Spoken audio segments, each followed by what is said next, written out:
Muy buenos días hermanos y amigos. Bienvenidos a este día que el Señor ha determinado y predeterminado en su voluntad para alabanza y gloria de su nombre.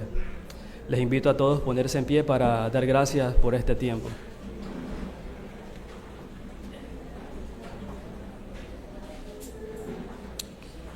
Bendito y santo Dios, gracias por tu misericordia y tu bondad, Señor. Gracias, Cristo, gracias, Espíritu Santo, porque has mostrado tu obra en nosotros. Lo principal de tu voluntad lo has mostrado en nosotros, Señor. Pecadores, no dignos de ti.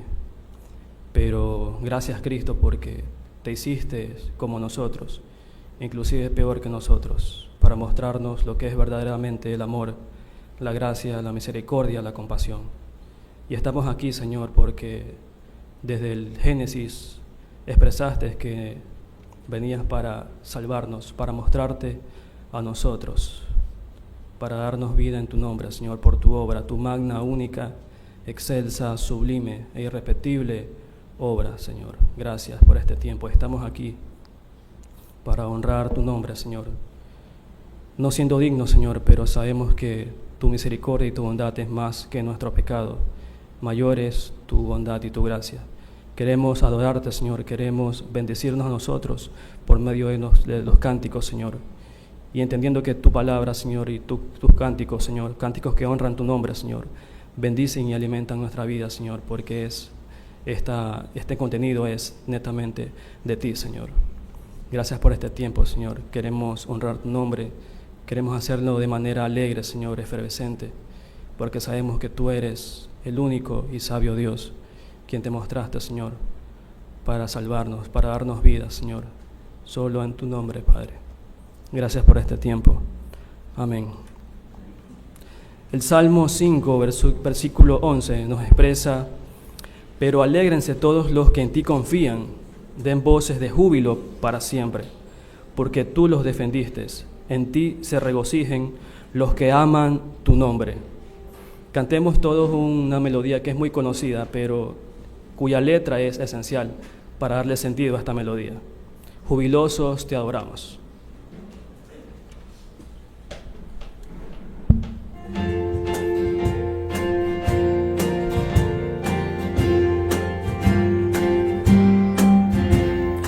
Jubilosos te adoramos, Dios de gloria y Salvador. Nuestras vidas entregamos, como se abre al sol la flor. Ahuyentas nuestros males y tristezas, oh Jesús. Danos bienes celestiales, llénanos de gozo y luz.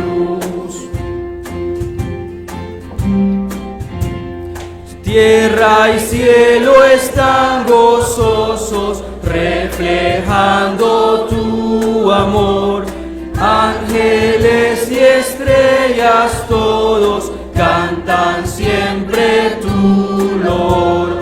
Monte, valle, río y fuente, campo, selva y ancho mar, nos recuerdan que constante te debemos alabar. Dios, que libre proporcionas bienestar y bendición, y en tu gracia nos perdonas, gozo das al corazón. Tú de todo amor la fuente, haz que amemos en verdad. Ilumina nuestra mente con divina claridad. Oh mortales, hoy cantemos con el coro celestial. Como hermanos habitemos en amor santo y real. Alabando siempre vamos en la vida en ti andamos, nos ayudas a triunfar. Todo esto en Cristo, hermanos. Pueden tomar sus asientos.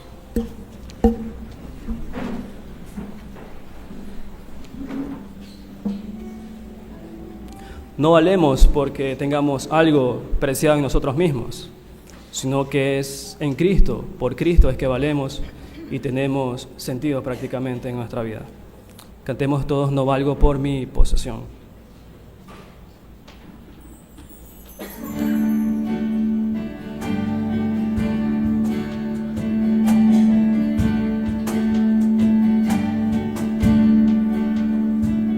No valgo por mi posesión, ni porque fuerte sea yo, sino el precio de su amor en la cruz. No valgo por ser muy capaz, ni por perder ni por ganar, sino en la sangre que vertió en la cruz. Redentor, tú eres mi gozo, gran tesoro, fuente de mi ser. Confiaré en Él, no hay otro, mi alma satisfecha está en Él.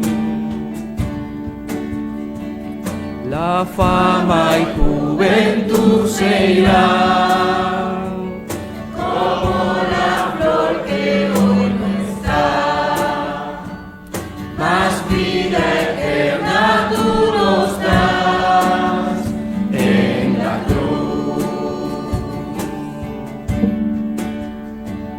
Yo no me jactaré en saber, ni en opulencia ni poder, mas yo me jactaré en Jesús y en la cruz.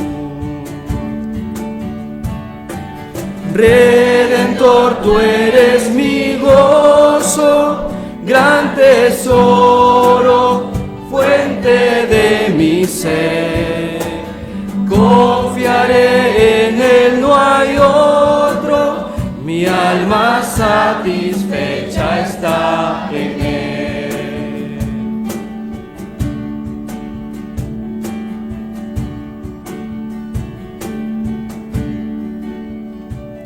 Esta verdad confieso hoy, de dignidad indigno soy. Tengo valor pues me compró en la cruz. Redentor, tú eres mi gozo, gran tesoro, fuente de mi ser. Confiaré en Él, no hay otro, mi alma satisfecha está en Él. Redentor, tú eres mi gozo, gran tesoro, fuente de mi ser.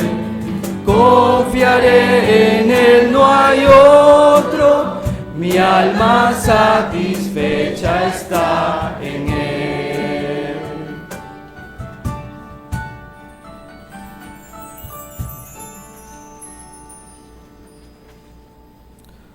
Solo podemos confiar dulcemente y confiadamente en el nombre de nuestro Señor Jesucristo.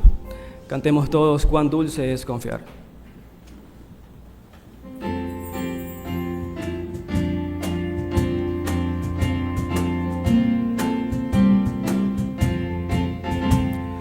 Cuán dulce es confiar en Cristo y entregarse todo a Él. Es esperar en sus promesas y en su senda serle fiel. Jesucristo, Jesucristo, ya tu amor probaste en mí. Jesucristo, Jesucristo, siempre confiaré en ti. Es muy dulce fiar en Cristo y cumplir su voluntad, no dudando su palabra, que es la luz y la verdad. Jesucristo, Jesucristo, ya tu amor probaste en mí. Jesucristo, Jesucristo, siempre confiaré en ti. Siempre es grato fiar en Cristo cuando busca el corazón los tesoros celestiales de la paz y del perdón. Jesucristo, Jesucristo, ya tu amor probaste en mí. Jesucristo, Jesucristo, siempre confiaré en ti. Siempre en ti confiar yo quiero, mi precioso Salvador. En la vida y en la muerte, protección me dé tu amor. Jesucristo, Jesucristo, ya tu amor probaste en mí. Jesucristo, Jesucristo, siempre confiaré en ti. Puestos en pie, hermanos, para la lectura de la palabra.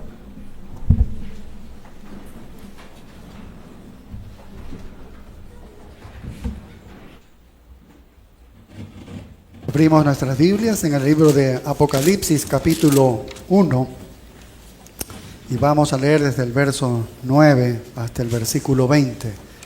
Apocalipsis 1, 9. Yo, Juan, vuestro hermano y copartícipe vuestro en la tribulación, en el reino y en la paciencia de Jesucristo, estaba en la isla llamada Patmos por causa de la palabra de Dios y el testimonio de Jesucristo. Yo estaba en el Espíritu en el día del Señor y oí detrás de mí una gran voz como de trompeta que decía: yo soy el Alfa y el Omega, el primero y el último. Escribe en un libro lo que ves y envíalo a las 7 iglesias que están en Asia, a Éfeso, Esmirna, Pérgamo, Tiatira, Sardis, Filadelfia y Laodicea. Y me volví para ver la voz que hablaba conmigo, y vuelto vi 7 candeleros de oro, y en medio de los 7 candeleros a uno semejante al Hijo del Hombre, vestido de una ropa que llegaba hasta los pies, y ceñido por el pecho con un cinto de oro. Su cabeza y sus cabellos eran blancos como blanca lana, como nieve, sus ojos como llama de fuego, y sus pies semejantes al bronce bruñido, refulgente en un horno, y su voz como estruendo de muchas aguas. Tenía en su diestra 7 estrellas, de su boca salía una espada aguda de 2 filos, y su rostro era como el sol cuando resplandece en su fuerza. Cuando le vi, caí como muerto a sus pies, y él puso su diestra sobre mí, diciéndome: no temas, yo soy el primero y el último, y el que vivo y estuve muerto, mas he aquí que vivo por los siglos de los siglos. Amén.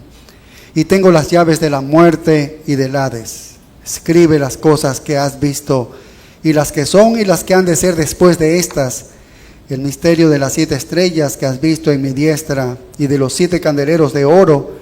Las 7 estrellas son los ángeles de las 7 iglesias, y los 7 candeleros que has visto son las 7 iglesias. Oremos. Padre, gracias, bendito Señor, que Cristo, que ha comprado la iglesia con el precio de su sangre, es el dueño de la iglesia, Señor. y ministra a cada una de las iglesias, Padre. Estamos ante tus pies, bendito Señor. Te alabamos y bendecimos tu nombre y te damos gracias porque vivimos en la conciencia que nos has dado de esta gran salvación y en la conciencia de que estás en la iglesia, Señor, y te mueves en medio de la iglesia y ministras la iglesia y a cada uno de nosotros también, Señor.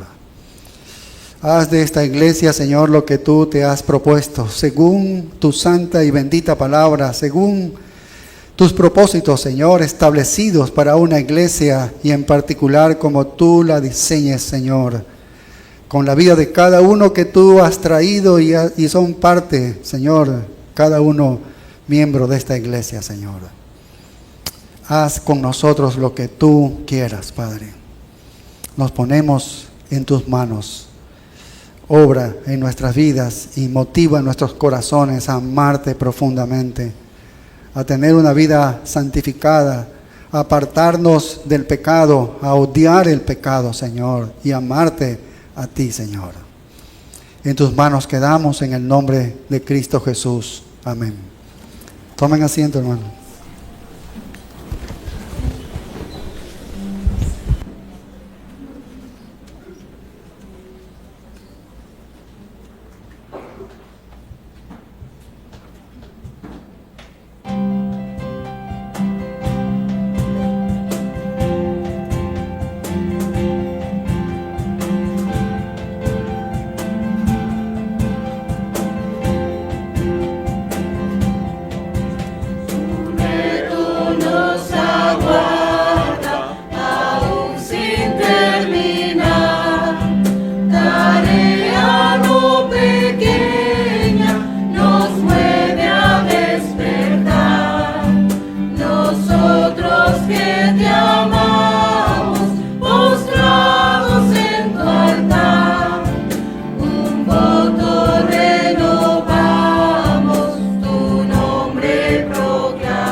Maravilloso es el gran amor de nuestro Señor. Cantemos todos, maravilloso es el gran amor.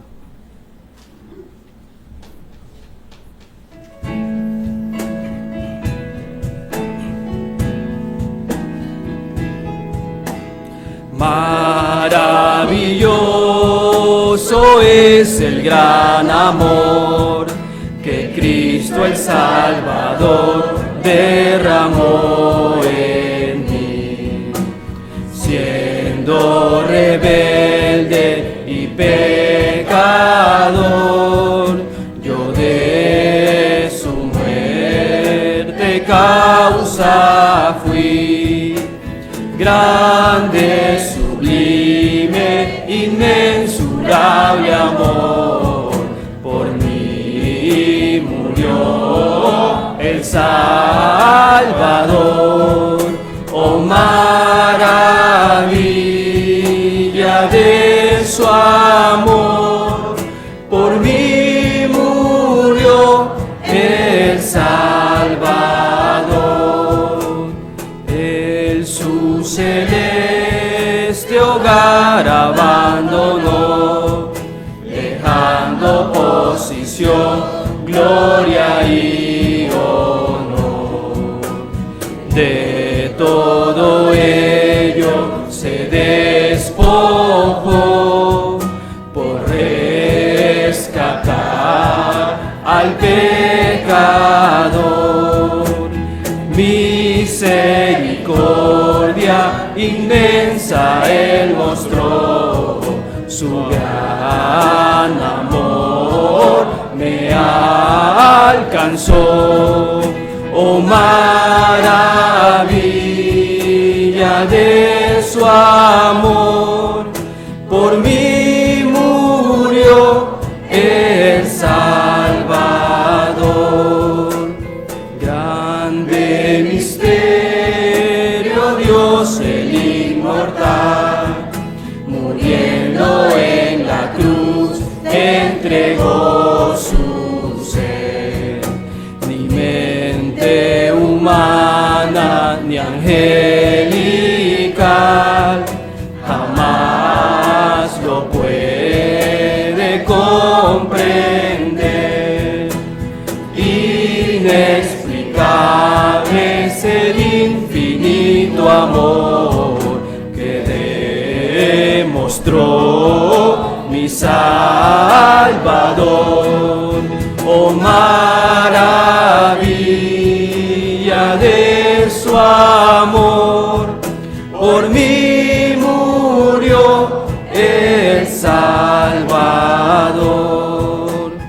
Hoy ya no temo la condenación, Jesús es mi Señor y yo suyo soy. Vivo en Él, que es mi salvación. Decido en su justicia amor, libre acceso al Padre gozo ya, y entrada al trono celestial. Oh, maravilla de su amor, por mí murió el Salvador. Oh, maravilla de su amor, por mí murió el Salvador.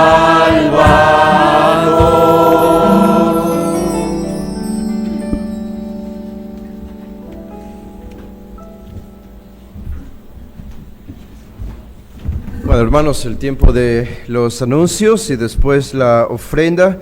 Tenemos solamente algunos recordatorios para ustedes que están allí en el boletín. Estamos recordando que vamos a iniciar las clases del LAPEX este próximo marzo, 12 de marzo. Es el martes y los jueves. Son los 2 días de la semana que tenemos clases, así que tenemos ya un número de estudiantes interesados y otros que han aplicado. Sigan orando por este ministerio, sigan orando por el instituto. que esperamos sea de bendición y edificación en este semestre que vamos a iniciar con 3 clases diferentes que vamos a estar enseñando allí a los alumnos. Y algo relacionado al Apex es que esta próxima semana también, comenzando marzo, del 6 al 8 de marzo, van a celebrarse las conferencias en la iglesia de Grace Church, el pastor John MacArthur, allí en Los Ángeles, en California.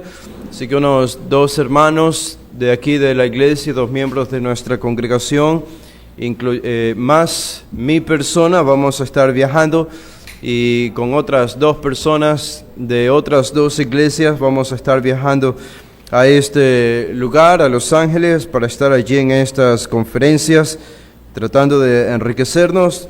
El pastor John MacArthur va a participar de estas conferencias, tiene ya sus 84, 85 años, pero aún sigue levantado y fiel predicando la palabra, así que será bueno para nosotros verle. Nunca sabemos si será la última vez que le veremos al pastor John enseñando, y queremos aprovechar este año para estar allí. Bueno, también recordarles solamente de los cursos que tenemos los domingos en la mañana sobre membresía y bautizos. Si hay hermanos que visitan nuestra iglesia ya desde hace un tiempo y tienen interés en unirse a nuestra congregación, ser parte de la familia de nuestra iglesia, creemos que el curso de membresía es importante. No hay un versículo de la Biblia que hable de membresía, pero sí creemos que hay principios en el Nuevo Testamento, especialmente en el libro de los Hechos, de que los apóstoles llevaban un registro, incluso el número de miembros que se iban añadiendo a la iglesia, así que ellos sabían cuántos habían, y había allí un registro y un cuidado de cuáles se hacían miembros. Y por eso queremos y siempre hacemos el curso de membresía, y es importante para saber y identificar si es un verdadero creyente o no, y poder ser aceptado como la familia de la iglesia. Así que animamos a los que nos visitan ya por algún tiempo y quieren ser parte de nuestra iglesia. Al final del culto pueden pedir más información, algunos de los hermanos sugieres, pero cursos de membresía los hacemos cada domingo a las 8:30 de la mañana en el aula que está acá a mi izquierda. Lo mismo con los bautizos. Tenemos cursos de fundamentos de la fe también para nuevos creyentes a las 8:30 de la mañana, y tenemos clases de escuela dominical también a las 8:30 de la mañana. Así que para que ustedes aprovechen el domingo de una forma más completa, no solamente el culto de las 10, que es lo principal, pero pueden aprender más a las 8:30 si se levantan un poco más temprano y duerman un poco más temprano el sábado. No se van a la fiesta está bien, pueden celebrar si quieren, pero siempre y cuando puedan levantarse temprano el domingo, no hay problema. Bueno, hermanos, no olviden leer el artículo que está allí. Son partes que se van publicando. La primera parte fue la semana pasada, así que ahí está la segunda. Hoy les recordamos, la semana pasada no tuvimos el culto o el servicio de la tarde. Bueno, hoy vamos a tener el culto de la tarde. Vamos a estar estudiando el pasaje sobre la venida de Cristo. A las 5 vamos a vernos aquí. Y bueno, creo que eso es todo lo que tenemos en cuanto a anuncios. Siempre queremos recordar a las personas que nos visitan, si es que hay personas que nos están visitando por primera vez un día domingo. Nuestros hermanos sugieres van a descender sobre ustedes para atacarlos. Si es que alguno de ustedes levanta la mano y hay alguien que nos visita por primera vez, si hay alguien que nos visita por primera vez, solo le pedimos que levante su mano y van a recibir un pequeño folleto, un pequeño formulario para que lo puedan llenar. Es grato, es algo causa de gozo para nosotros saber personas o conocer a personas que nos visitan por primera vez. Así que si es la primera vez de alguno de ustedes, solamente levanten su mano y los hermanos sugieres les van a entregar un pequeño folleto. Siempre nos da, es causa de alegría ir a veces a otras iglesias y ver cómo el Evangelio de alguna manera ha hecho su obra. Ayer tuve la oportunidad de estar en una iglesia pentecostal. En la noche ellos celebraban su aniversario, un alumno del Apex me invitó y estuve allí. Y sí que son más felices que nosotros. Yo creo, son más felices que nosotros. bulliciosos para mi gusto, y creo que para la reverencia sí, demasiado, casi me quedé sordo, pero son felices. Y creo que ustedes también deben ser felices, ¿ok? Que se vea eso en la cara, que se note en el rostro. Bueno, no sé si comparto un poco de esa experiencia hoy en la tarde, pero será interesante. Fue una bendición estar ahí y el hermano que me invitó, poder compartir la palabra con ellos. Bueno, hermanos, vamos a pensar y vamos a adorar al Señor ahora por medio de las ofrendas. Así que vamos a elevar una oración para entrar a este tiempo. Padre, gracias te damos, Señor, por la obra que haces en nosotros, por la forma en la que provees y suples nuestras necesidades, Señor. Tú eres el Dios del universo, el dueño absoluto de todo lo que hay a nuestro alrededor, el dueño de los campos, de la agricultura, el dueño del dinero y los que hacen el dinero, el dueño de la gente que hace los negocios, el dueño de los jefes, de todos los que están aquí presentes, para los que ellos trabajan. Tú eres el dueño de todo. Y nosotros somos tus súbditos, estamos sujetos a ti, somos tus criaturas, también somos tus hijos.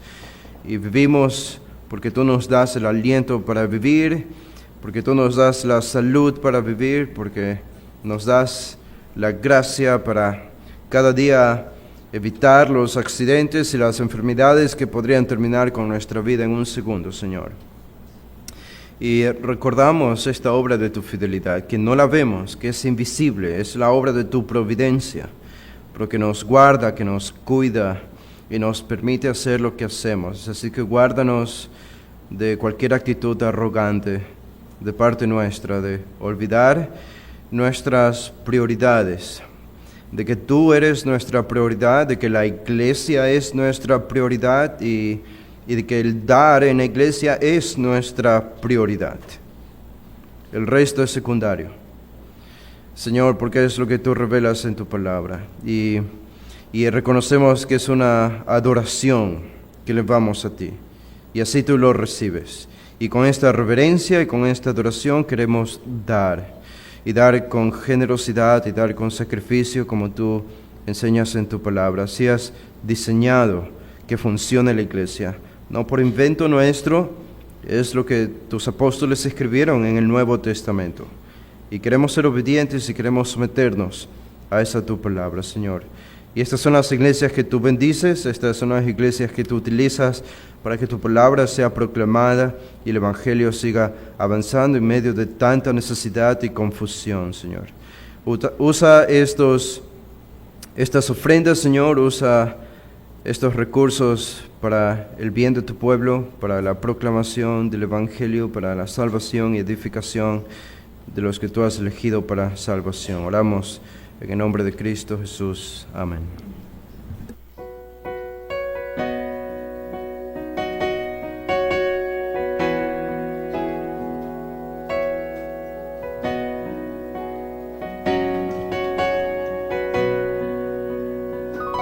Qué gran amor y redención es Cristo. No hay nada más que el cielo pueda dar. Mi rectitud, mi libertad y gozo, mi gracia es Él, mi eterna y dulce paz. Me aferro a Él, Jesús es mi esperanza. Vivo en Él, por siempre suyo soy. Asombroso es cantar, mío es en verdad. No soy yo, sino Cristo en mí.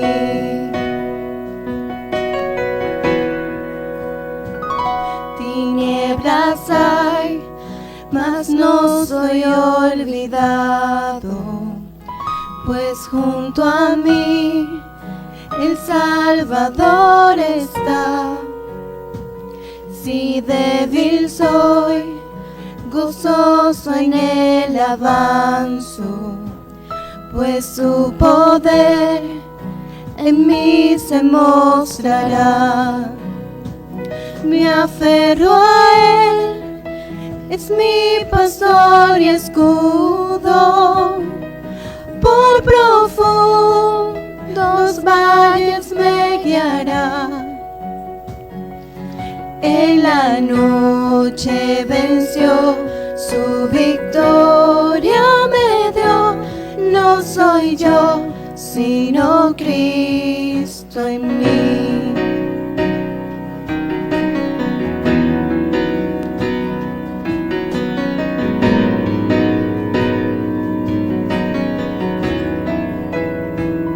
No temeré, he sido perdonado, seguro estoy, el precio Él ya pagó. Su sangre dio, sufrió por mis pecados, resucitó, la muerte derrotó. Me aferro a Él, ya no soy condenado. Es Jesús, mi fiel intercesor. Las cadenas rompió, libertad me otorgó. No soy yo, sino Cristo en mí.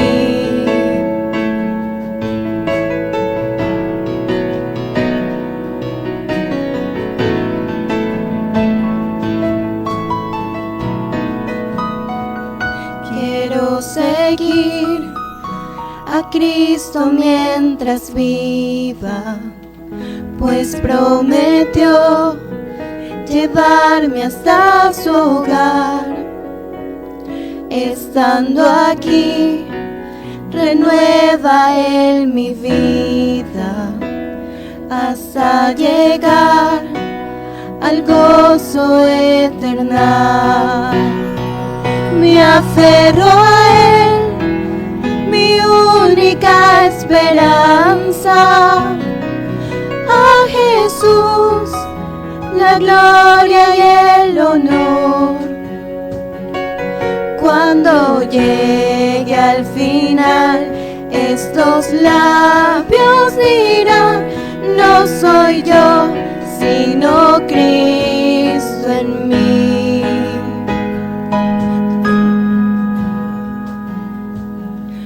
Cuando llegue al final, estos labios dirán: no soy yo, sino Cristo en mí.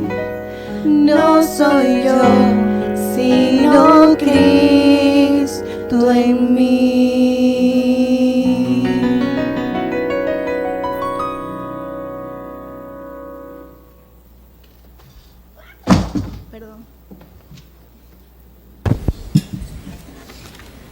Bien, damos gracias a todos nuestros hermanos que nos han guiado en la alabanza a nuestro Dios.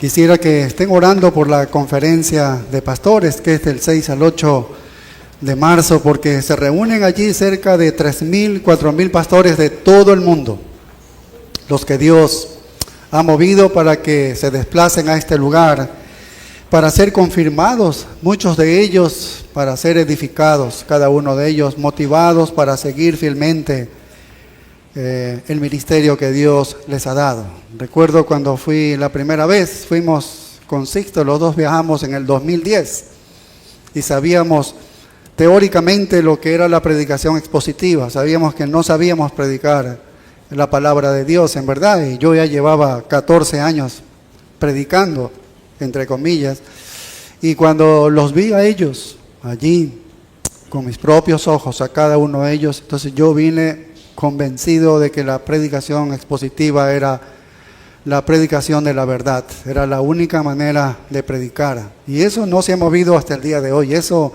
me ayudó a tener unas convicciones tan fuertes hasta el día de hoy.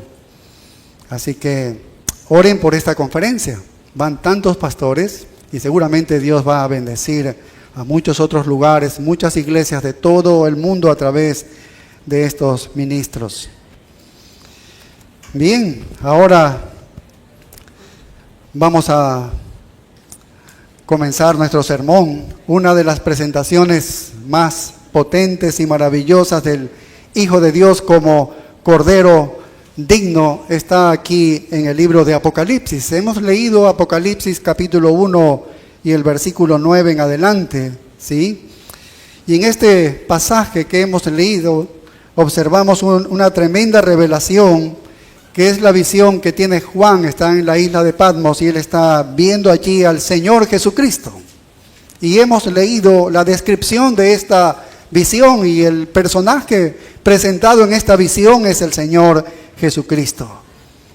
Así que tiene una visión increíble Juan, que tal vez en el Nuevo Testamento muchos no la habían tenido, pero aquí la tiene de una manera completa, si podemos decir así, porque sabemos que cuando estemos y le veamos con nuestros propios ojos al Señor, entonces entenderemos todo y conoceremos de Él todo lo que necesitamos saber.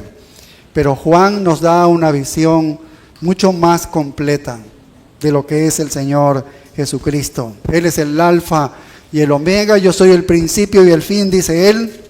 Y Él lo ve al Señor Jesucristo que está moviéndose entre los 7 candeleros de oro, y que ya leímos que representan a las 7 iglesias del versículo 11, que ahí están mencionadas estas 7 iglesias, y las 7 estrellas en su mano, según el verso 20, son los 7 ministros de las iglesias.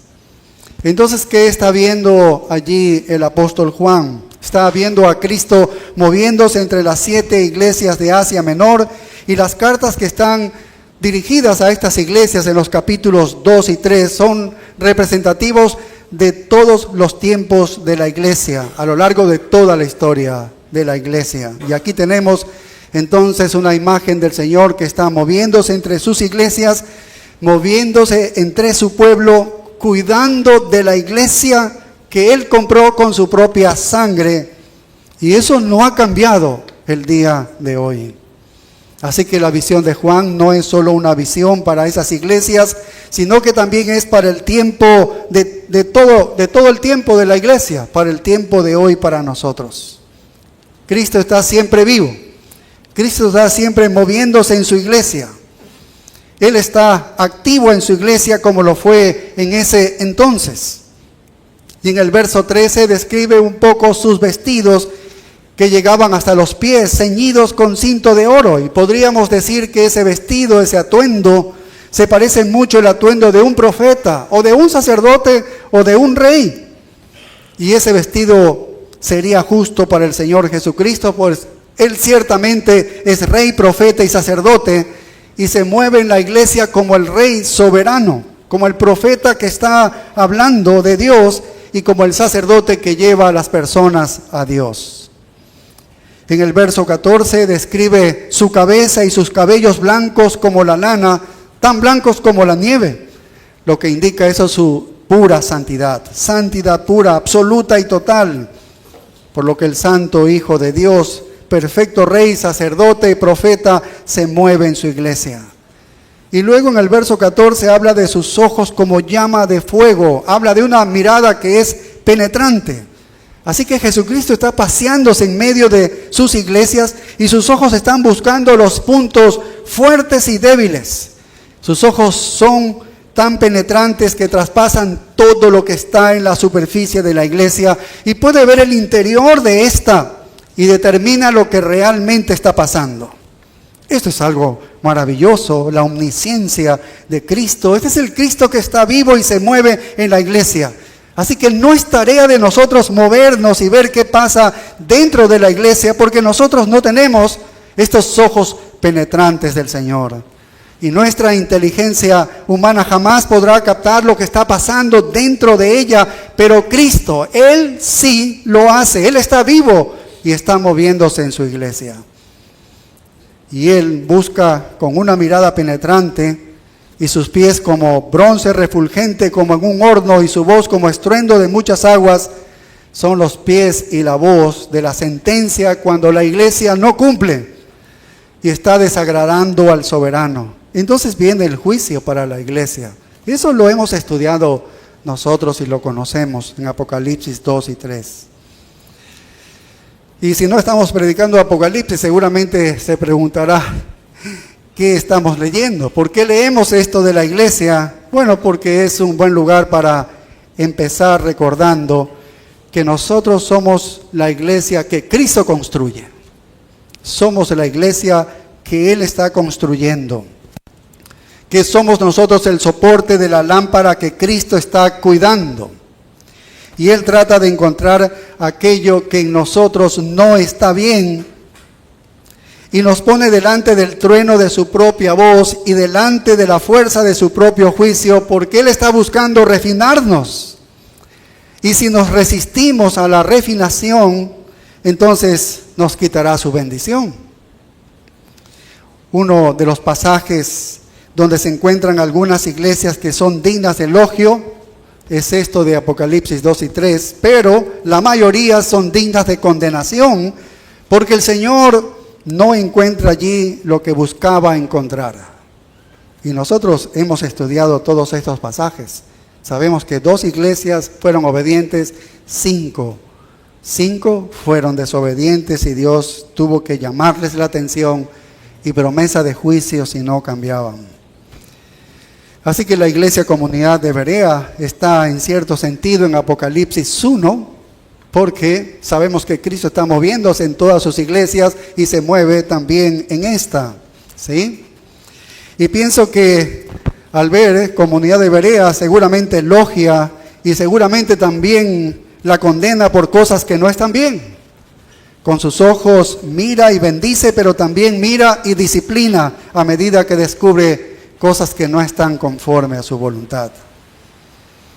Y en cierto sentido, al estar predicando nosotros sobre la estructura de la iglesia, cómo se origina una iglesia, cómo se edifica, cómo se comienza una iglesia, y hemos visto la anatomía de la iglesia, eso estamos tratando, tomando la iglesia como una figura de un cuerpo y revisar la estructura, el esqueleto y sus sistemas internos que describen las cosas que no están en la superficie de la iglesia, sino en el interior de ella. En cierta forma es como si estuviésemos viendo a través de los ojos del Señor lo que está pasando en el interior, no solo de Iglesia Comunidad de Berea, sino en cada uno de nosotros, quienes la conformamos. Y las semanas anteriores hemos podido ver a través de los ojos del Señor algunas cosas que marchan bien en nuestra vida personal, pero seguramente que marchan también no bien en nuestra vida personal. Así que estos estudios nos permiten también ver cómo estamos funcionando como iglesia local. Y ya hemos hablado sobre el esqueleto, la estructura. Vimos que están conformados por 5 verdades no negociables. Y cada uno de ustedes no puede negociar eso. Debe defender hasta la muerte estas 5 cosas, porque dan forma a la iglesia. A la final es Cristo presentado al mundo, y eso debe tener la forma que el Señor dice, ¿no? Así que es importante mantener esto, el alto concepto de Dios, la prioridad absoluta de la Escritura, la claridad doctrinal, la santidad personal y la autoridad espiritual. Y luego comenzamos a estudiar los sistemas internos, que son los que están fluyendo internamente y dan vida a la iglesia. Y dijimos que se trataba de ciertas actitudes espirituales. La obediencia parece ser la actitud más importante. Luego hablamos de las actitudes de la humildad, el amor, la unidad, el servicio, el gozo, paz, gratitud, dominio propio, responsabilidad y la última que terminamos en el perdón, que debe haber en la iglesia, la actitud de perdón. Así que cuando el Señor se pasea y se mueve dentro de su iglesia, estas son las cosas que Él está buscando. Esto es lo que Él está buscando. Por eso todas estas actitudes deben ser cultivadas en el pueblo de Dios. El Señor quiere ver en su iglesia una actitud de amor, una actitud de paz, una actitud de disciplina, de obediencia, de servicio, de gozo, de gratitud, de paz. El Señor está buscando estas cosas no en el exterior de la iglesia, sino en el corazón de esta iglesia, ¿sí? Porque Él escudriña el corazón, solo Él puede ver el corazón de su iglesia. Así que hemos hablado ya de 11 actitudes y el día de hoy vamos a terminar de estas actitudes hablando 5 más de ellas. Y vamos a comenzar hablando entonces con la dependencia, esta actitud de dependencia. Si lo ponemos en términos negativos, sería la actitud de insuficiencia o el sentido de que no somos suficientes, ¿verdad? Esta es la dependencia, ¿no? Es decir, no soy lo suficientemente capaz para realizar esta obra. De esto estamos hablando. A las personas capaces les resulta difícil desarrollar esta clase de actitud, ¿verdad que sí? Al que tiene muchas habilidades, muchas capacidades, es difícil tener esta actitud de dependencia. Así que las iglesias debieran tener cuidado de depender de las fortalezas de sus miembros al tener gente competente, gente trabajadora, gente creativa y con programas excelentes, porque podrían eliminar a Dios de sus ministerios. Así que podemos llegar al punto de perder el sentido de insuficiencia porque hemos descubierto la manera de hacer las cosas. En ese momento le decimos a Dios hasta luego y no lo necesitamos. Así que en el libro de los Hechos de los Apóstoles observamos que los creyentes de la primera iglesia, la iglesia primitiva, ellos vivían en dependencia de Dios. Esa es la manera como nos muestra la Escritura, porque tal vez querían hacer muchas cosas, pero les era impedido a ellos hacer. Querían impedir la muerte del joven Esteban. Como un gran siervo de Dios con tan pocos años, querían impedir que muera y ellos no pudieron impedir eso. ¿Ves la dependencia de Dios? Querían ser de alguna manera bien tratados, pero eran maltratados. Querían vivir en paz, pero eran perseguidos. No podían tener paz. Querían predicar el evangelio libremente, pero eran encarcelados si lo hacían. Querían vivir, pero algunos morían por causa del evangelio. Querían disfrutar de una casa y comodidades, pero la persecución hacía que las perdieran y vivían como refugiados. Ellos querían vivir con suficientes recursos, pero no los tenían. Así que el cristianismo actual, comparado con el primero, ha sido bendecido abundantemente por Dios, que podemos olvidarnos de Él con mucha facilidad. ¿Ves por qué podemos olvidarnos de Él? Nos puede suceder como el pueblo de Israel. ¿Recuerdan en Deuteronomio 6:10? Si vamos un momentito allí, cómo Dios los había bendecido a ellos. No, ellos no merecían nada porque habían sido el peor pueblo, dice Dios, ¿no? Y en Deuteronomio 6:10 dice que el Señor les dio ciudades grandes, dice, y buenas que tú no edificaste. Mira el versículo 11, Deuteronomio 6:11. Y casas llenas de todo bien, pero tú no llenaste. Y cisternas cavadas que tú no cavaste, viñas y olivares que no plantaste. Todo eso les dio a ellos. No habían trabajado en nada de eso y Dios les había dado eso y sin embargo se olvidaron de Dios. Se olvidaron de Dios.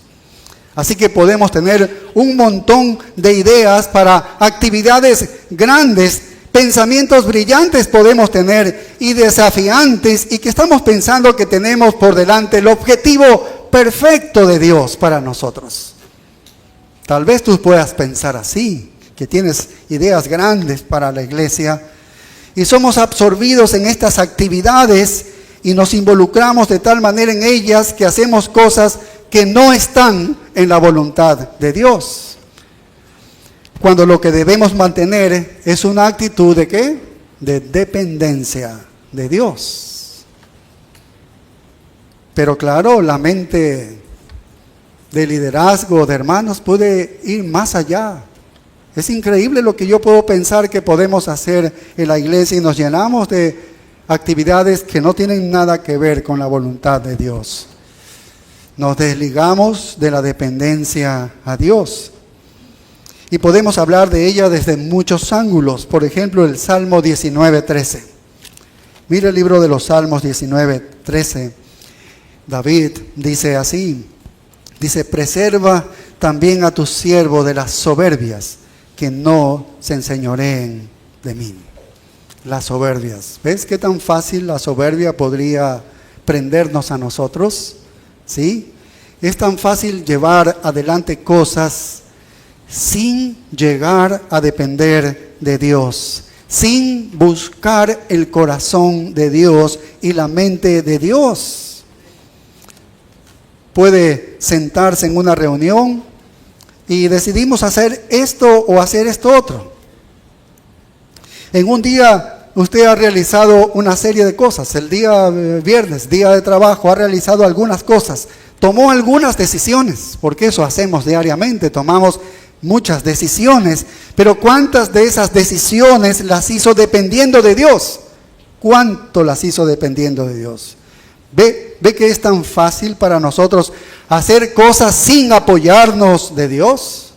Es muy fácil, es muy fácil. ¿Y dónde está la oración en medio de todo esto? ¿Dónde está la paciencia en medio de todo esto para depender de Él? Yo siempre estoy recordando a Nehemías, cuando él está triste al llegarle las noticias de que Israel está destruido, que el templo, los muros están destruidos, todo quemado. Así que él está triste. El rey para el que él trabajaba lo ve así y le dice, ¿qué te pasa, Nehemías? ¿Por qué estás triste? Y más o menos le cuenta y le dice, ¿qué cosa pides? Le dice el rey en Nehemías 2:4. ¿Qué cosa pides? Y tal vez muchos hubiésemos respondido lo primero que venía a nuestra mente, ¿no? Lo primero que se venía, qué gran propuesta. Dime lo que quieres, que yo te puedo ayudar. Y Nehemías hubiese pensado inmediatamente, qué sé yo, algún pensamiento que se le hubiese venido ahí a primera mano, pero Nehemías tuvo paciencia, dependencia de Dios, porque en el versículo 4 dice, entonces, apenas le dice el rey esto, él dice, entonces oré al Dios de los cielos. ¿Ves? ¿Cuántos de nosotros hacemos esto? Es difícil, ¿ves? Depender de Dios porque tomamos decisiones diarias y no nos tomamos un momento de orar al Dios de los cielos. Y dije al rey, si le place al rey tu siervo, hallado gracia delante de ti, envíame a Judá, a la ciudad de los sepulcros de mis padres, y la reedificaré. Esto que él dijo era la voluntad de Dios, porque él se detuvo un momento, tuvo la paciencia de detenerse y orar a Dios para pedir la dirección de qué era lo que tenía que pedirle al rey. Ese momento que a veces no lo tenemos. Ese momento que marca la diferencia en que dependemos de Dios o yo soy el que hago las cosas. Así que uno de los mayores peligros en el ministerio es tener grandes ideas de cómo hacer las cosas y podríamos alejarnos del camino del Señor. Recordemos que el Señor construye su iglesia. El Señor tiene sus planes. Y si nosotros no dependemos de Él, tendremos una iglesia al puro estilo nuestro, pero fuera de la voluntad del Señor. Es de Él la iglesia. Él tiene sus planes, no son los nuestros. El sentido de insuficiencia, ¿qué hace? Nos impulsa a buscar el corazón y la mente de Dios. La iglesia debe tener este espíritu de dependencia. Veamos este concepto de dependencia desde otro ángulo. En Juan 14, conocemos nosotros la situación de Juan 14. El Señor está hablando de su partida al cielo y Él les promete muchas cosas maravillosas porque ellos estaban teniendo mucho miedo, ¿no? Los discípulos y la multitud allí estaba teniendo mucho miedo y los discípulos habían confiado en Él para todo, absolutamente para todo. Lo habían seguido durante 3 años, los había alimentado y les dio pescado para que pudieran pagar sus impuestos. Él les dio todo lo que necesitaban saber sobre el reino. Les habló sobre Dios, sobre el hombre, sobre el pecado, sobre la justicia. Estos discípulos eran totalmente dependientes de Él y ahora Él les dice que se va a ir, que se va a marchar. Entonces ellos se turbaron, tuvieron miedo, estaban muy preocupados por lo que necesitaban desesperadamente, así que prácticamente había entrado un poco de pánico en la vida de ellos. Pero en medio de eso Él hace una promesa increíble en Juan 14:13. En Juan 14:13 dice: y todo lo que pidieres al Padre en mi nombre, lo haré para que el Padre sea glorificado en el Hijo, y si algo pidieres en mi nombre, yo lo haré. ¿Qué tan promesa? No podemos tener otra promesa mejor que esta, que Él les dio aquí a los discípulos, que es para nosotros también. Cualquier cosa que pidamos, pidamos en el nombre de Él. ¿Qué quiere decir esto? Que todo lo que nosotros pedimos, bueno, no es cualquier cosa que pidamos en su nombre. Significa esto al final de la oración que debemos decir, porque dice en el nombre de Jesús, amén. Eso es lo que nosotros hacemos, y entonces Dios lo hace de manera automática. Algunas personas piensan que eso no es lo que significa. En el Antiguo Testamento, Dios dijo: mi nombre es Yo Soy. Así Él se presentó, ¿sí? A Moisés, por ejemplo, Él le dijo: yo soy. Yo soy el que soy. Eso está diciendo que mi nombre es todo lo que yo soy. Suficiente con mi nombre. Eso es todo lo que yo soy. Eso es mi esencia. Solo mi nombre es lo que yo soy. Es lo que está diciendo. Y el nombre de Cristo entonces es todo lo que Él es, por lo que pedimos conforme a lo que su obra es, y con lo que su voluntad es, y con lo que su deseo es, y con lo que su plan es, y con lo que su propósito es. Entonces Él lo hará. Esa es la oración. Pedir así, dentro de todo lo que Él es. Entonces dice que Él lo hará. Eso significa que si yo pido constantemente, de acuerdo a su voluntad, de acuerdo a su propósito, de acuerdo a su plan, ¿no?, entonces Él lo hará. Eso es lo que significa, Él lo hará. Y tenemos que aprender como creyentes a vivir una vida de una dependencia permanente, porque eso es lo que no nos agrada. Nos agrada es escogernos nosotros mismos, asentarnos nosotros mismos. No queremos depender constantemente de Dios.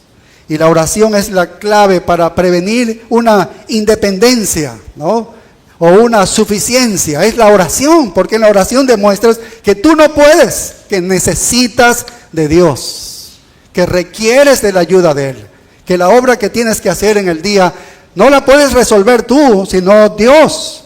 Tenemos que aprender como creyentes a vivir una vida así, permanente. Y esta oración es clave entonces, porque podemos prevenir esta independencia y esta suficiencia.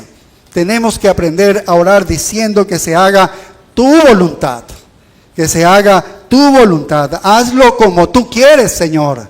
Eso es lo que debemos pedir. Haz como tú quieres, sin amargura, ¿no? Si no sale tal cosa, si no se hace eso, si no es así como nosotros queremos, Señor, que se haga tu voluntad. Y esa es la forma en que el Padre es glorificado. Así el Padre es exaltado. Porque entonces el Padre está haciendo lo que el Padre quiere hacer para su propia gloria. Y entonces el ministerio que está siendo realizado es el ministerio de Dios en el nombre del Hijo. Porque se está desplegando y desarrollando el plan de Dios a través del Hijo. No es el plan de nosotros. No es el plan de los pastores, no es el plan de la iglesia o de la membresía, no es el plan de ellos. Ojalá esto haya en nuestra iglesia, sea así como avancemos, eso lo deseamos de corazón. No es el ministerio de los hombres inteligentes y de personas súper creativas que aquí hay, sino el ministerio del Espíritu de Dios en el nombre del Hijo de Dios para la gloria de Dios mismo. Y para esto es necesario que haya en nuestro corazón un sentimiento de insuficiencia que nos conduzca a la dependencia de Dios, donde en medio de nuestras oraciones pedimos por lo que Jesús quiere que se haga. Y en la oración modelo, cuando los discípulos le pidieron a Jesús que les enseñe a orar, en Lucas 11:2, Él dice: cuando oréis, decid: Padre nuestro que que estás en los cielos, santificado sea tu nombre. Y es santificado sea tu nombre. Y dice, cuando decimos eso, santificado sea su nombre, Señor, que tu nombre sea exaltado. Eso es lo que estamos diciendo. Señor, que tu nombre sea exaltado. Que tu nombre sea glorificado, ¿no? Y venga a tu reino como en el cielo, así también en la tierra. Prácticamente estamos diciendo tu plan, tu diseño, toda tu voluntad sea plasmada y hecha a través de nosotros. Eso es lo que estamos pidiendo. Eso es lo que enseñó Jesús a orar a sus discípulos. No sus propios planes, no sus propios deseos y los propios sueños. Nada de eso. Venga tu reino. Es el reino de Él el que debe venir, ¿no? Tanto en el cielo como en la tierra. Debiéramos orar pidiendo que Dios haga en la tierra lo que está haciendo en su reino celestial. Eso es, esta es la oración para los discípulos. Entonces no comienza diciendo, danos esto, danos aquello, dame esto, dame lo otro. No es así, no funciona. Enseña más bien a orar en una forma dependiente, en un sentido de insuficiencia. Este debe ser nuestro objetivo, que Cristo construya su iglesia y nosotros solo ser parte de esto. ¡Qué hermosísimo! Ser parte de lo que Dios me ha dado a mí, dentro de lo que todo me ha dado. Yo soy parte de ese plan de Dios y que con cada uno de nosotros Él va a cumplir eso. Y debiéramos preocuparnos cuando nos orientamos más a programas. Recordemos que estamos atrapados en medio de este tiempo que vivimos, ¿no? Donde las iglesias están viviendo un cristianismo contemporáneo que se trabaja mucho y se ora muy poco. Mucha actividad, pero poca oración real, oración profunda al Señor, pidiendo la voluntad de Dios. Bien, la siguiente actitud es la flexibilidad. Y es interesante porque Dios nos invita a que seamos capaces de cambiar, ¿no? Debemos ser flexibles en nuestras propias vidas, que tengamos esta actitud de cambiar. Alguien escribió en un libro y dijo que las 7 últimas palabras de la iglesia son: eso nunca lo hicimos de esa manera. Bueno, en iglesias muy tradicionales eso es lo que dice, ¿no? Eso nunca lo hicimos de esa manera. O tal vez otra frase conocida es: siempre se ha hecho así. ¿Por qué ustedes hacen eso? Siempre se ha hecho así. Respuestas que dan hermanos en las iglesias, ¿no? Y lo peor es que no se presenta ninguna explicación, ¿no? ¿Por qué se hace eso? Si hay una explicación bíblica por la que se está haciendo eso, y no hay nada consistente como para considerarla en serio a eso que se está haciendo. Los fariseos se caracterizaban por tener una rigidez sin sentido. Ellos lo hacían porque era tradicional, porque lo han hecho sus ancestros y también lo hacían. Pero no presentaban ningún argumento bíblico para decir, mira, esto lo hacemos de esta forma porque la Biblia dice que debemos hacerlo. Nunca decían eso ellos. Y algunos fariseos y escribas se acercaron a Jesús y le preguntaron en Mateo 15:2, ¿por qué? Le dicen Mateo 15:2, ¿por qué tus discípulos quebrantan la tradición de los ancianos? ¿Ves esta pregunta? Hacerle al Hijo de Dios, al Dios hecho hombre, al Verbo encarnado, al que ha hecho todo el mundo, les ha hecho a ellos y al que ha dado toda la ley y la voluntad de Dios. Y le preguntan, ¿por qué tus discípulos quebrantan la tradición de los ancianos? No le dicen por qué ellos están quebrantando la ley de Dios. No, le dicen la tradición de los ancianos. ¿Qué era más importante? La tradición de los ancianos. Estaba por encima de todo. ¿Y cuál era la tradición de los ancianos? Dice, ¿por qué no se lavan las manos cuando comen pan? Dice, no se lavan las manos cuando comen pan.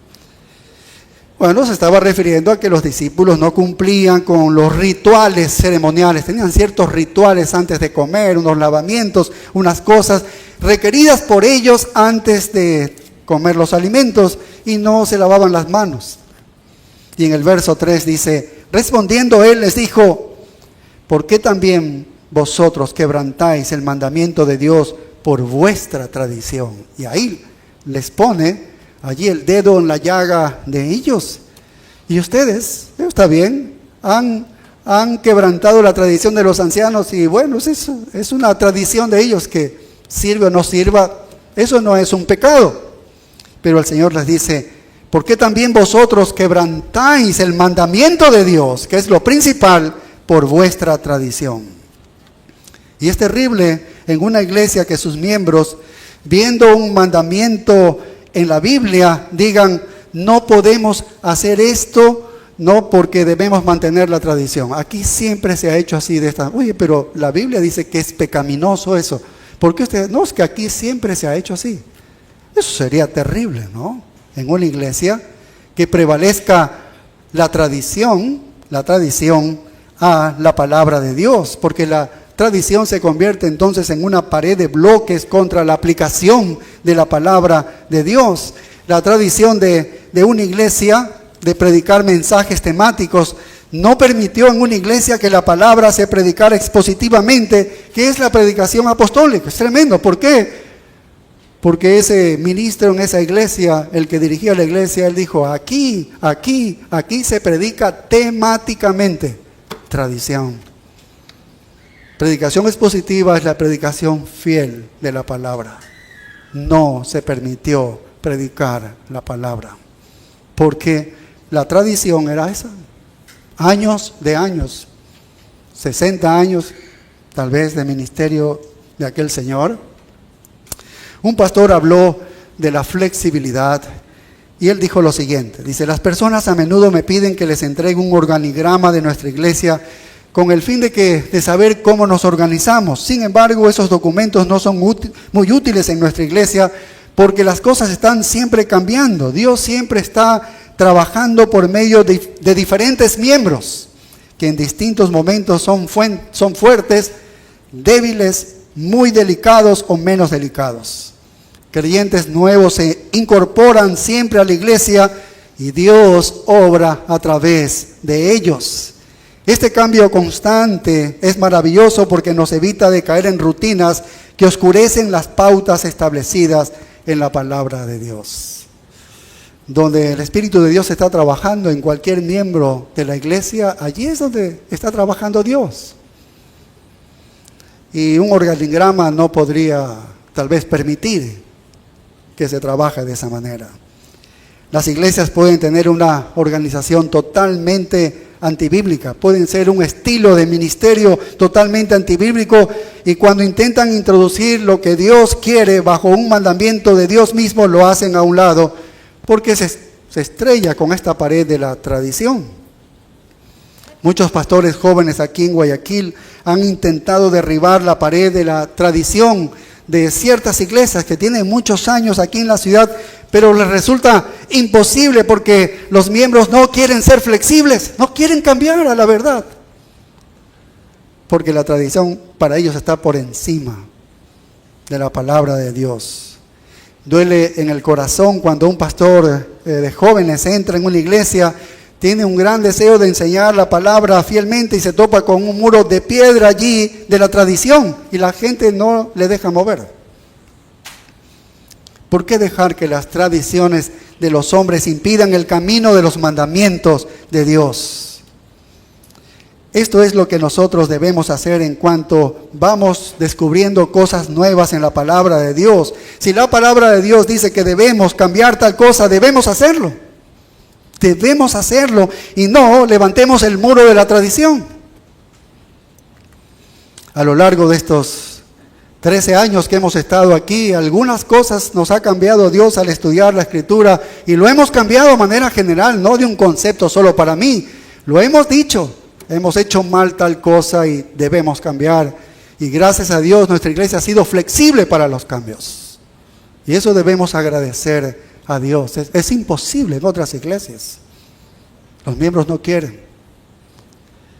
Damos gracias a Dios porque ha dado esa flexibilidad, ¿sí ves? A todos nosotros para poder hacer cambios. Estas últimas semanas estamos aprendiendo a no poner como lo principal de la iglesia las actividades y los programas, porque no es lo principal, sino son las actitudes. Allí está la clave del éxito de la iglesia. Las actitudes. Necesitamos ser también flexibles en nuestras vidas personales. Cuando Pablo terminó su ministerio en Galacia, en su segundo viaje, estuvo allí en lo que es la Turquía moderna el día de hoy. Él quería dirigirse un poco más hacia el Asia Menor, ¿sí? Porque se encontraba más hacia el oeste. Así que él empezó a encaminarse hacia esa dirección. Y en Hechos 16, allí está narrando el libro de los Hechos, todo este segundo viaje misionero. Y dice que el Espíritu le detuvo. Él iba a entrar a los lugares de la Galacia, las 7 iglesias que están aquí. Posteriormente se levantaron estas 7 iglesias. Pero en ese segundo viaje el Espíritu le dijo, no vas a entrar a esa zona. No vas a entrar a esa zona. No vas a servir en estos lugares, al menos por ahora. Era lo que decía. Entonces dijo con su compañero de viaje, bueno, no podemos regresar, no podemos ir hacia el sur que queda el mar.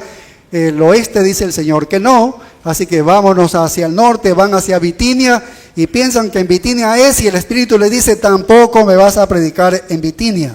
Así que lo único que le quedó es un camino largo, llegar hacia Troas, y de Troas ya era puro mar. Y llega a Troas y él dice, hasta aquí nos ha llevado la voluntad de Dios. Y entonces, ¿qué es lo que Dios quiere? Seguramente él estuvo orando y orando y orando, y en una noche el Señor le da una visión y ve un macedonio que le dice, ven para acá, y ellos entienden que la voluntad de Dios es que crucen el mar y vayan hacia la parte de Europa que nunca habían llevado el Evangelio. Pero Pablo fue flexible. El Evangelio nunca hubiese llegado a Filipos, a Tesalónica, a Corinto, a Atenas, a Roma y a todos esos lugares por allá, si él no era flexible. ¿Ves? Él podía decir, no quiere, entonces me regreso a mi casa y punto. No, fue flexible para cambiar. Y aunque vio el mar, cualquiera de nosotros tal vez se hubiese regresado ya, dice, no hay nada, me ha llevado al mar, aquí no hay nada ya. Pues ahí estaba la voluntad de Dios en medio de eso. Esa es la flexibilidad, ¿ves? La iglesia tiene que ser flexible también. Tiene que ser capaz de decir, Señor, dependemos de ti para que tú nos dirijas y estamos dispuestos a ir donde tú quieras. Donde tú quieras, Señor. En tercer lugar, el deseo de crecer. El deseo de crecer. Y si hay un texto que lo resume mucho mejor, es en la carta de Pedro, Primera de Pedro 2:2, cuando dice, desead como niños recién nacidos la leche espiritual no adulterada. ¿Para qué? Dice, ¿para qué debemos desear la leche espiritual no adulterada? ¿Para qué? Para que por ella crezcáis para salvación. Bueno, esta analogía no está hablando acerca de la leche de la palabra en oposición a la carne, cuando habla de la carne en 1 Corintios 3:2. Simplemente está diciendo, de la misma forma que los bebés desean la leche, tú debes desear la palabra a fin de crecer. Usted ha visto cómo el bebito de días o de un mes pide la leche. Le deja sordo. ¿Será que tengo mis 63 años y ya no soportamos el lloro de un niño que grita y llora porque tiene hambre? Pero de eso está hablando aquí el apóstol Pedro, de ese deseo. Así como el niño, la única forma que tiene para pedir algo, porque no habla, es solamente llorar, y así le ha hecho Dios, para que todos sepan que tienes hambre, que desean comer. Entonces nosotros podemos entender cómo debe ser el deseo de nosotros por la leche espiritual. ¿Cuán fuerte es el deseo de la palabra en usted? ¿Cuán fuerte es el deseo? Te levantas así en la mañana, durante el día, ¿Tienes ese deseo así como un niño que llora, que no ha tomado leche? ¿Tienes ese deseo así por la palabra de Dios? ¿O usted es de los que tiene que esforzarse? Oh, la Biblia otra vez, a ver, ¿qué es que me toca? Porque parece automático para algunos, ¿no? Avanzar y leer. Tengo que leer porque eso es lo que me propuse. Así que tengo que leer, lo leen, no entienden nada, pero ya cumplí, dice, ¿no? Es como algo obligatorio, ¿no? Pero el corazón no se siente atraído hacia la palabra de Dios, ¿no? Crecemos al alimentarnos con la palabra de Dios. Todos no tenemos la misma capacidad para crecer, es verdad, pero sea cual sea nuestra capacidad, la debemos usar por completo. Por completo. Aunque todos tenemos diferentes habilidades, el Espíritu de Dios obra en nuestros corazones para ayudarnos a amar la palabra y crecer al ritmo que podemos crecer. Sería terrible oír a los hermanos decir, ya tengo suficiente teología, sé bastante doctrina, así que voy a dejar ya de oír esto porque yo ya lo sé. Es terrible escuchar a cualquier hermano decir esto, peor a pastores decir esto, líderes de la iglesia, ¿no? Pedro lo dijo, creced en la gracia, dice, y en el conocimiento de nuestro Señor y Salvador Jesucristo. Eso lo dijo en 2 de Pedro 3:18. Y cuando crecemos no estamos aprendiendo hechos, no estamos aprendiendo datos, no es información cuando estamos creciendo, estamos conociendo a Cristo mismo, eso es crecer. En 1 de Juan 2:13 nos presenta el crecimiento de uno que entra a formar parte de la familia de Dios, un recién convertido, uno que recién comienza la vida cristiana. En 1 de Juan 2:13 dice, os escribo a vosotros padres, porque conocéis al que es desde el principio. Os escribo a vosotros jóvenes, porque habéis vencido al maligno. Os escribo a vosotros hijitos, porque habéis conocido al Padre. Los hijitos que dice allí son los nuevos convertidos. Ellos conocen al Padre, conocen a Dios. Ellos se alimentan con la leche espiritual hasta que la palabra permanece en ellos hasta hacerse jóvenes. Eso es crecer, van y crecen hasta la juventud espiritual. La juventud espiritual es signo de que han vencido al maligno y luego siguen creciendo y se hacen padres. Y se hacen padres que conocen al que es desde el principio. En otras palabras, no estamos aprendiendo solo doctrina, estamos conociendo a Dios. Cuanto más conocemos a Dios, más se enriquece nuestro compañerismo con Él. ¿Tiene hambre de la verdad? ¿Usted medita de verdad en la palabra de Dios? ¿Se nutre usted diariamente de ella, de esta palabra? ¿Se nutre? ¿Puede decir con Job que ama la palabra de Dios más que el alimento? Ay, muchos dirían, oh no, eso, el alimento no lo puedo esquivar, eso es imposible. Pero ¿podrías ponerle a ese nivel como lo dijo Job? Jesús dijo, mi comida es hacer la voluntad de mi Padre. No solo de pan vive el hombre, sino de toda palabra que sale de la boca de Dios. Así que deberíamos estar creciendo. Y si usted dice, he estado aquí ya mucho tiempo, sé mucho, y se ha llegado entonces al punto en que cree que sabe mucho, entonces está justo en el punto en que realmente no sabe lo que debería saber, no sabe lo suficiente. Cuando tú dices, yo sé mucho, es que en realidad no sabes lo que debes saber, no lo sabes. Usted puede tener datos suficientes, pero no puede conocerlo a Dios como debiera. Cuando estudiemos un pasaje, busquemos aprender más sobre el carácter de Dios con el fin de conocerlo más a Él. El siguiente punto es fidelidad. Fidelidad, importante, esta actitud de fidelidad. Muchos cristianos son una especie de velocistas, ¿no? De velocistas espirituales. Se inscriben en la carrera, salen velozmente, son impresionantes, le dejan el polvo a usted. Así fue en una competencia que hice hace unos 4 años, ya con esta edad. Y salimos allí corriendo y ahí uno salió, pero me dejó el polvo. Y después de un rato ya lo veo por ahí, estaba agachado y lo pude pasar fácilmente. Yo que no iba tan rápido, lo pude pasar, ¿no? Así que muchos están sirviendo por un tiempo con todas sus energías. Así los ve, qué bueno. Pero luego se jubilan rápidamente. No sé cómo llegan a jubilarse, cómo consiguen la jubilación, pero ya están jubilados espiritualmente. Así que Dios busca corredores de maratón, ¿ves? De persistencia, de algo que demora mucho. Atletas capaces de correr largas distancias. Eso es lo que Dios está buscando.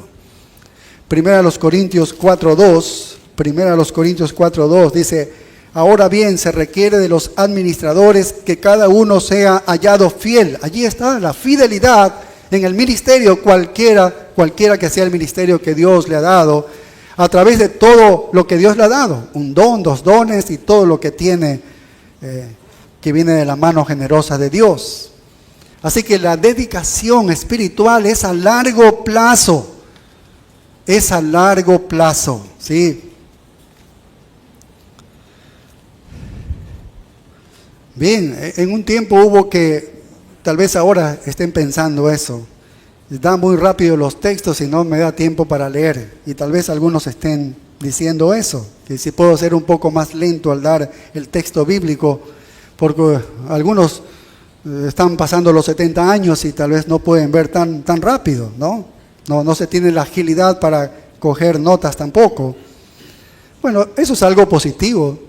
Una queja así sería algo positivo en esta iglesia, porque es un indicativo que aun cuando pase de 60, 70 años, entonces los hermanos están muy interesados en seguir esta carrera. No ha bajado el entusiasmo por correr esta carrera. No es que ya estoy jubilado, yo ya lo he escuchado todo, así que yo vengo ahí a ver si no importa si no cojo notas, si no cojo nada, si no escucho, no importa nada de eso.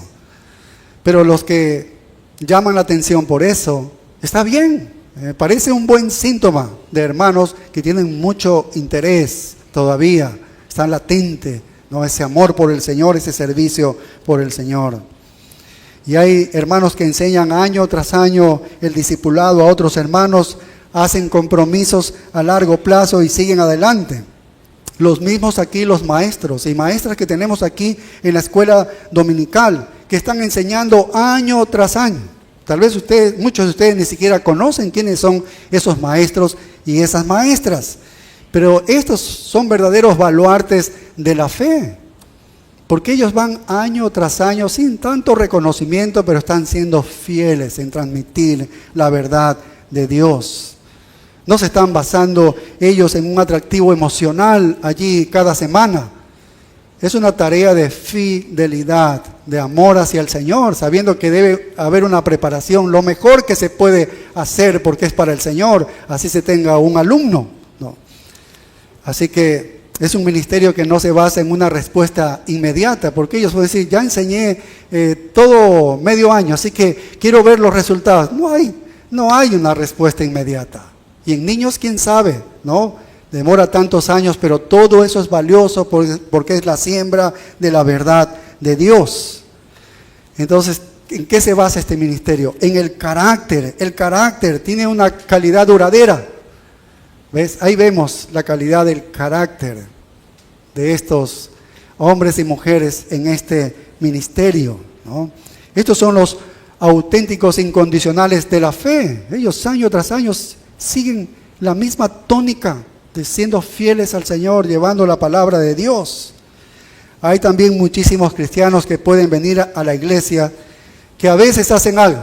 Los hemos visto, ¿verdad? Los hemos visto, ¿no? A veces hacen algo, pero por lo general cuando se les dice no pueden porque tienen otras ocupaciones. Y luego están aquellos que solo asisten al templo cuando es conveniente para ellos, ¿no? Es conveniente para ellos. Y diríamos nosotros, ¿cuánto necesitamos el espíritu de fidelidad? No es que no nos contentamos cuando vienen ellos solo cuando les parece o cuando es conveniente para ellos espiritualmente, nos contentamos que vengan. Pero allí es que decimos cuánto necesitamos este espíritu de fidelidad. Que no solamente vengan cuando creen que lo necesitan al Señor, ¿no? La marca de carácter real es el compromiso permanente, duradero. En la segunda carta a Timoteo 4, 6 y 7, Pablo le dice a Timoteo, porque yo ya estoy para el sacrificio, ¿no? Él está, ya Dios le había anticipado su muerte, ya él iba a partir, el tiempo de mi partida está cercano, y él le dice, he peleado la buena batalla, he acabado la carrera, he guardado la fe. Y así que Pablo termina declarando, puedo morir, yo ya he acabado lo que Dios me encomendó. Así que pueda decir cada uno de nosotros, ¿no? Y que no digamos, es que yo la verdad es que no he hecho lo suficiente, he hecho tan poco en verdad, que no me he podido dedicar, no he tenido el compromiso para hacerlo. Es un poco triste cuando vemos a un cristiano de muchos años indiferente en cuanto al compromiso con Dios. Y esto ocurre no solamente a miembros de la iglesia, a predicadores, a ministros, a pastores, a misioneros. Se llenan de amargura y se centran en sí mismos y se preguntan después, ¿qué es lo que salió mal? ¿Qué salió mal allí? Pero es bellísimo ver aún hacerse mayor y continuar en una vida de servicio fiel a un hermano que ha permanecido por años y termina así, con ese mismo fervor. Y finalmente tenemos la actitud de la esperanza. Esta palabra, qué interesante, la esperanza, es importantísima para la vida de los miembros de una iglesia, de manera personal y para la iglesia entera. Porque esto significa seguridad para el futuro. Por eso una iglesia no teme la muerte. No teme la muerte, ¿ves? Cuando estábamos en el COVID, entre la obediencia a Dios, de Hebreos 10, 24 y 25, desobedecer lo que Dios dice, y de pronto contraer el virus, allí estaba en juego eso. Allí estaba en juego eso. Porque si nos toca morir con las botas puestas, pues prefiero morir así, no con el miedo en la casa y desobedeciendo a Dios todo el tiempo. No, hermanos.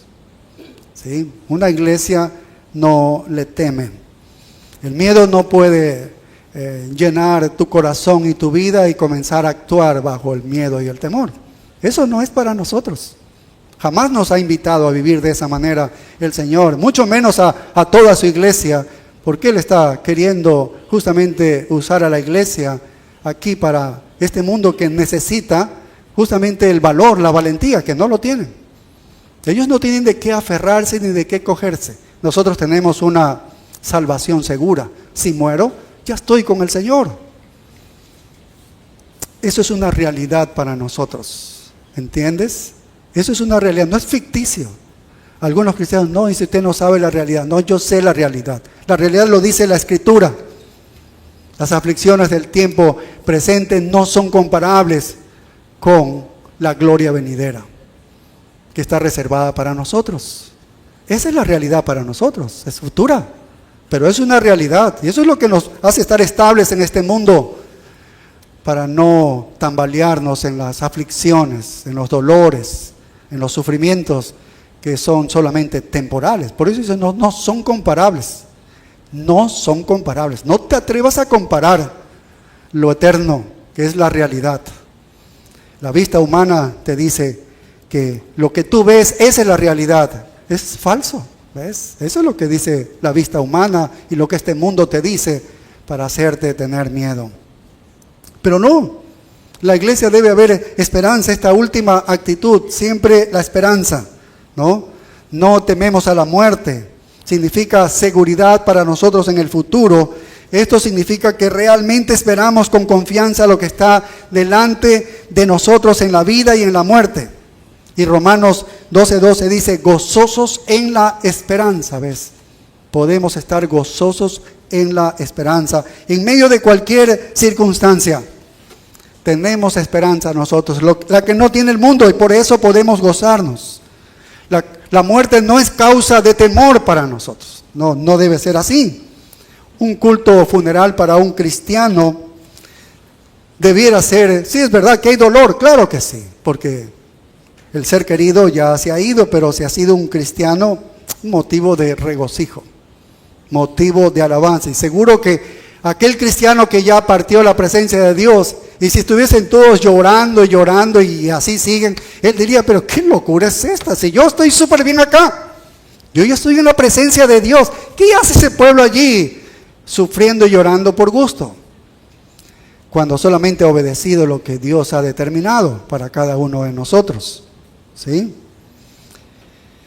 Bien, esperamos el cumplimiento de Romanos 8:23, que tendremos un cuerpo redimido para ir con nuestra alma redimida. Eso es vivir en esperanza. Hemos estado en algunos funerales, hemos visto la tristeza de familiares, pero hemos visto gente mayor con 80 y pico de años, pero muriendo con las botas puestas, muriendo en la fe, hasta lo último.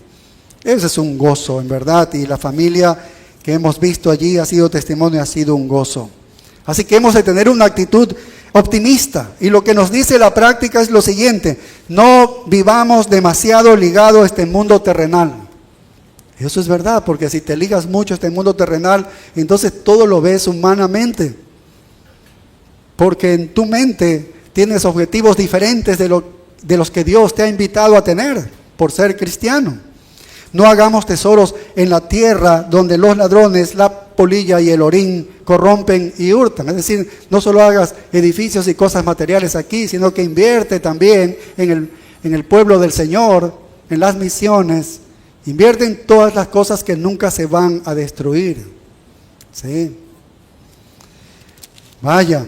Así que nuestro corazón está más allá, arriba, con la esperanza en la eternidad. Nuestro tesoro en realidad está allá arriba. No estemos viviendo para este momento, no vivamos para lo temporal, debemos procurar mantenernos en el camino. Y si tenemos esta esperanza, es una esperanza de purificación que nos va a servir porque nos purifica, ¿no? Así que esa es la esperanza que está para nosotros. Si de verdad vivimos para la eternidad, entonces apliquemos estas actitudes a las que hemos sido llamados: la obediencia, humildad, amor, unidad, servicio, gozo, paz, la gratitud, el dominio propio, la responsabilidad. Nos ha llamado al perdón también, y ahora que hemos visto la dependencia, la flexibilidad, el deseo de crecer, la fidelidad y la esperanza. Pidámosle al Señor que mire dónde somos débiles, ¿sí? Y de hecho Él lo hace, ¿sí? Dónde somos débiles, y que ponga su mano amorosa, si necesitamos el castigo, que sea necesario el castigo en nosotros para cumplir con los propósitos de Él.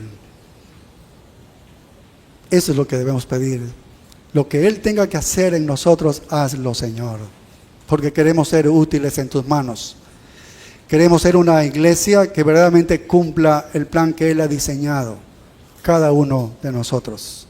Oremos. Padre, gracias te damos, Señor, por la bendición que nos das de conocerte más a través de tu palabra, y la que nos puede transformar, y la que nos puede, Señor, traer valores que van a servir para nuestra vida, para estar afirmados en tus promesas, Señor.